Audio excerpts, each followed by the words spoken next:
Yeah. So I think, and I'll speak more specifically to CRISPR and genome editing in particular, because, compared to AAV gene delivery, where we've been focused is much more on actually modifying that underlying cause, not providing, an additional copy. But within genetic editing, right, in 2011, 2012, right before Jennifer discovered CRISPR, I mean, it takes, I was sitting there in the lab selecting from billions of molecules a single zinc finger that could bind 3 base pairs. And then doing that again, hooking it up to another one to get 6 base pairs, finding out that neither of them work when they get hooked up together. And then iterating on that. And it would take 3 to 6 months just to build a single pair of zinc fingers that could recognize a certain location. And you juxtapose that, I mean, that is right, that's before CRISPR, BC, BC era technology. It's caveman genome editing. Compared to what happened in 2012, where all of a sudden it was a one-to-one programmability with DNA that I think immediately was co-opted and really recognized broadly across the field, right? So 2012, Zineka et al. Comes out and demonstrates how to utilize this bacterial immune system. 2013, essentially everyone was picking up this technology in a single year. And I think this is what's so amazing about CRISPR is that in a single year, labs around the globe not only got access to it, but had it work repeatably in their hands. Really speaks to the robustness of what these bacterial immune systems could accomplish in a dish. At that point in time, even in 2013, we were moving beyond just that first generation. And in fact, actually, it was then when I and others, other colleagues in Jennifer's lab showed that CRISPR Cas9 molecules could bind RNA. So now all of a sudden we had the ability to bind DNA and the ability to programmably bind RNA.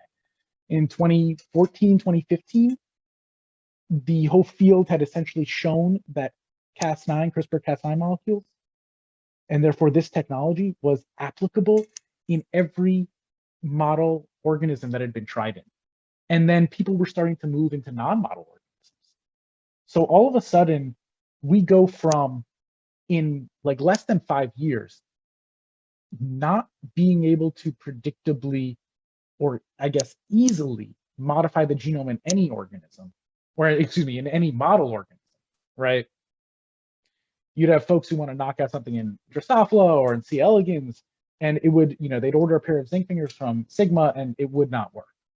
And we were fielding those requests, right, as working on zinc fingers.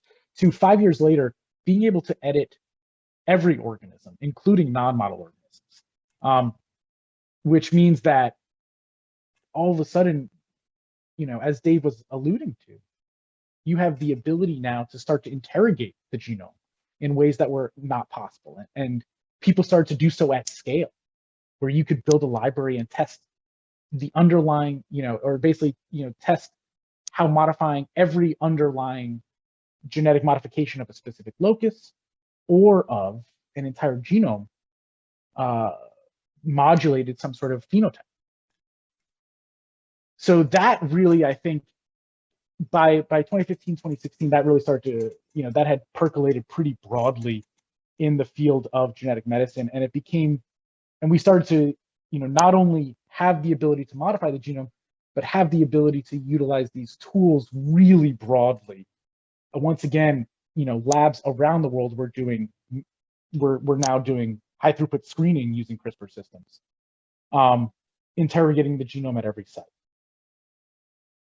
So then you kind of continue to look at what was possible, and and Dave and I, along with Jennifer and a couple other folks, were also exploring new ways to engineer these systems.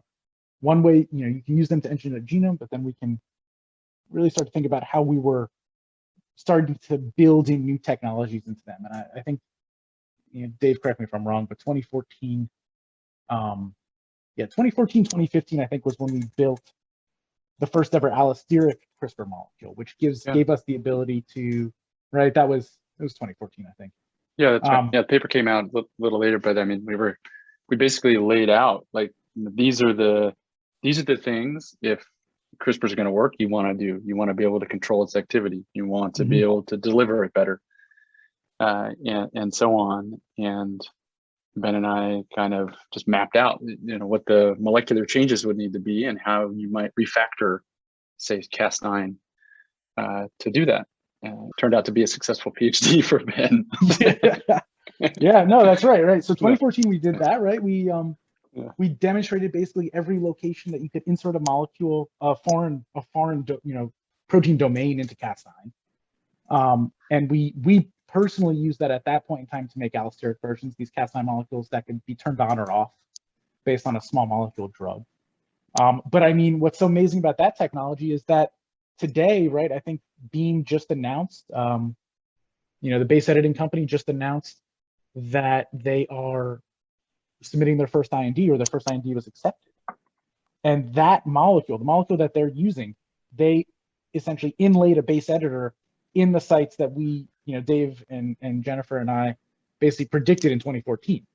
So that, the technologies that we laid down back then are still having impacts today in terms of how we think about building better and better CRISPR molecules, which is so interesting. By 2016, 2017, kind of after that, yeah, I think what is so incredible is just how exponential this field has been. I mean, at that point in time, it was, we're a rocket ship. Everyone around the world, is working with CRISPR technology in one way or another. New CRISPR discoveries were showing up. That affirmation-based editing technology was, I think, developed right around that time.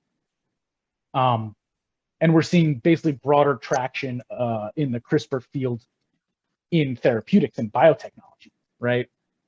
You're seeing that first generation of CRISPR companies kind of come to the fore and start to talk about their plans for getting into the clinic. And since then, we've seen genome editing now in the clinic, whether it's CRISPR or other technologies, come to fruition a number of times in CAR T cell therapies, kind of across the board, in hematopoietic stem cell editing technologies, really, once again, across the board with many different genome editing modalities there. And now Intellia's data earlier this year in the liver demonstrating, I think, what we all knew was possible, which is that, if you can get your CRISPR system into a cell, and this is why ex vivo has been first and kind of continues to be first. If you can get your CRISPR genome editing system into a cell at a high enough dose that molecule is actually active, you can do amazing things. I mean, the CRISPR Vertex data is beautiful when it comes to looking at, it's nothing short of a functional cure for sickle. So it's really exciting times now. I think the concept of modifying the genome has been proven. And now it's a question of how can we do that more effectively, more broadly within the human body? And what are the technologies that are going to be required to enable that?